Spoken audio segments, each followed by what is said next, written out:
Hi hello ಬೆಳಗಿನ ಶುಭ ನುಡಿಗೆ ನಮಸ್ಕಾರ. ಈಗ ಶುಭ ನುಡಿ ಏನಂತ ಓದೋನು ಬರ್ರಿ. ಶುಭ ನುಡಿ ಹೇಳೋಕತ್ತಪ್ಪಲ್ಲ ಈ ವಿಡಿಯೋನ ಪೂರ್ತಿಯಾಗಿ ನೋಡಿ, ಆಮೇಲೆ ಈ ಚಾನಲ್ನ ಸಬ್ಸ್ಕ್ರೈಬ್ ಮಾಡಿಕೊಳ್ಳಿ. ನೋಡೋನು ನಡ್ರಿ. ಮುಂದಿನ ವಿಡಿಯೋಗಾಗಿ ನಮ್ಮ ಚಾನಲ್ನ ಸಬ್ಸ್ಕ್ರೈಬ್ ಮಾಡಿಕೊಡಿ. ಈಗ ಶುಭ ನುಡಿ ಓದೋಣ. ಶುಭ ನುಡಿ ಏನಂತ ನೋಡೋಣ ನಡ್ರಿ. ಈಗ ಶುಭ ನುಡಿ ಏನಂತ ಶುಭ ನುಡಿ ಓದುವ ಓದೋ ನಡ್ರಿ. ಯಶಸ್ಸು ಅಂತಿಮವಲ್ಲ, ಸೋಲು ಅಪಾಯಕಾರಿಯೂ ಅಲ್ಲ. ಸೋಲೆಂಬುದು ಮುಂದೆ ಸಾಗುವ ಧೈರ್ಯದ ಅಡಿಪಾಯ.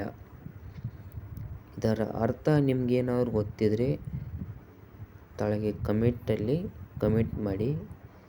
ಯಶಸ್ಸು ಯಾರನ್ನೂ ಅಂತಿಮ ಮಾಡಲ್ಲ, ಸೋಲು ಯಾರನ್ನೂ ಸೋಲಿಸಲ್ಲ. ಆದರೆ ಸೋಲೆಂಬುದು ಮುಂದೆ ಸಾಗುವ ಧೈರ್ಯ, ಮುಂದೆ ಹೋಗುವ ಧೈರ್ಯವನ್ನು ನಿಮಗೆ ತಂದುಕೊಡುತ್ತದೆ. ಇಲ್ಲಿನ ಶುಭ ನುಡಿ ಮುಕ್ತಾಯ. ನಾಳಿನ ಶುಭ ನುಡಿಗೆ ನಮಸ್ಕಾರ.